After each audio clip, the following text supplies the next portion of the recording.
Mesdames et messieurs, Christian Quinault, très heureux de vous retrouver ici, les marquis derrière, chez Karl. On est précisément où on est à l'heure et on vient voir quoi? Bien les deux derniers modèles de Mercedes, GLC coupé et la nouvelle C cabriolet. Drôle d'histoire de présenter ça fin septembre, début octobre. Mais bon bref, c'est pas une présentation typiquement à la concession, mais c'est les directives d'usine. On va aller voir ça, ça se passe par là et on va aller voir une nouvelle personne apparemment chez Karl qui s'appelle Jean-François. Quelqu'un semblerait-il assez dynamique qui va nous présenter peut-être ça un peu plus en détail. Suivez-moi.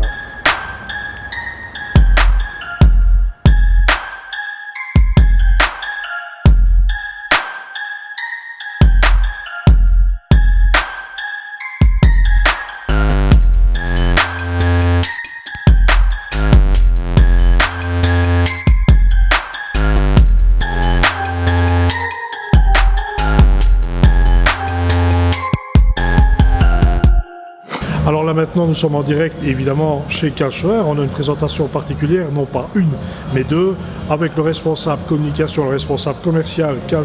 À l'heure c'est Jean-François.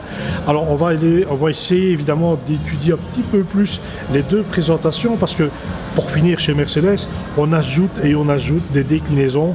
Aujourd'hui il y a deux sujets, le GLC coupé, pourquoi pas le GLC d'ailleurs, et puis alors la C cabriolet. Voilà, on va définir un petit peu, on va démarrer déjà avec la GLC coupée, parce que là, ça va mettre un pavé dans la mare. Pour qui? Eh bien forcément pour BMW et son X4. Donc le GLC, c'est le coupé en fait maintenant. Qu'est-ce qui favorise l'achat de cette version-là par rapport au GLC qui est sorti précédemment? Écoute Christian, je pense qu'au niveau du GLC coupé, il y a une grosse particularité, c'est sa sportivité, son dynamisme, parce que à tout point de vue, pour le reste, c'est fort la même chose. C'est-à-dire que c'est le même empattement, ce sont les mêmes moteurs. Il y a juste pour moi vraiment un effort au niveau, je le répète, sportivité. Voilà, ça c'est vraiment le gros point de ce nouveau véhicule. Et qui, comme tu le disais, va faire pas mal d'ombre, je pense, à l'X4 de chez BMW. Alors évidemment, ce qu'on disait tout à l'heure, le comparatif entre le GLC coupé et le GLC standard, bien évidemment c'est très proche. C'est tellement proche, mesdames et messieurs, que les ingénieurs sont des génies chez Mercedes parce qu'ils prennent la même plateforme. Qui dit qu'ils ne se sont pas foulés? Ben écoutez, c'est les desiderata, la même plateforme, le même moteur, le même empattement, le même poids, 1845 kg sur la balance des deux côtés, forcément c'est les mêmes performances. Donc le côté, l'ergonomie du véhicule évidemment est différente, et évidemment c'est pas hasard, ça vous rappellera très certainement le grand frère qui est le GLE, puisque bien malin va reconnaître un GLC ou différencier un GLC coupé d'un GLE de devant comme derrière. Donc voilà. Pour vous dire aussi que Mercedes ne fait pas les choses à moitié, et d'ailleurs les réceptions sont là pour ça. On leur a présenté maintenant le nouveau C cabriolet, après toutes les versions possibles et imaginables. D'ailleurs Mercedes est spécialiste pour ça. Nous allons voir, et nous allons poser la question d'ailleurs à Jean-François, le nouveau C cabriolet, quoi de neuf? Il fallait qu'on termine la famille. Nous avions déjà la version berline, le break, le coupé, et voici qu'arrive le cabrio. Et donc voilà, donc la famille est presque au complet. Une version AMG, je sais pas, difficile.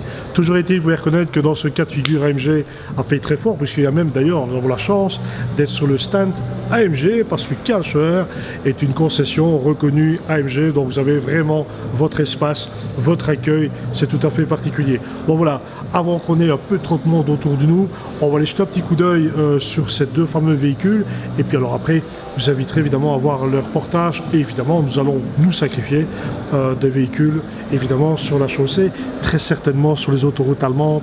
J'aime les performances et on va aller voir ça de plus près parce que c'est par là que ça se passe.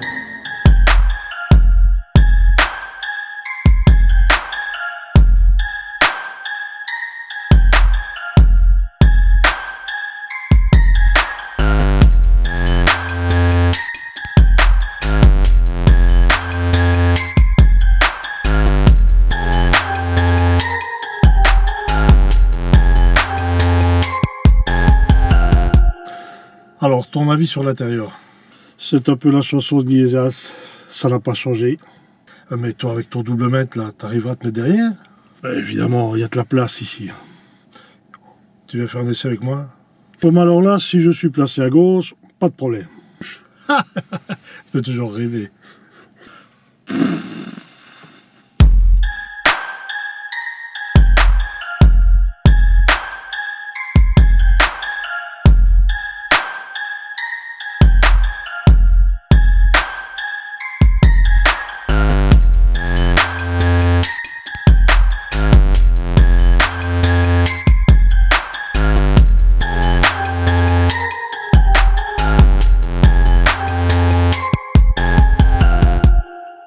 sommes dans une classe C, donc la signature est totalement à l'identique. Quelles que soient les versions, on retrouvera forcément le même tableau de bord. Et ça, c'est un point positif. Nous sommes enfin dans la dernière de la famille, le cabriolet, qui est considéré comme une 4 places. Moi, je dirais plutôt 2 plus 2. Enfin bon, bref. Donc voilà, 2 personnes confortables, un bon coffre pour mettre les bagages. Ça me semble parfait. Plus de détails maintenant. 3 fois W, max 25.2, parce que maintenant, on va préparer l'essai routier, performance. Et pour ça, je me sacrifie.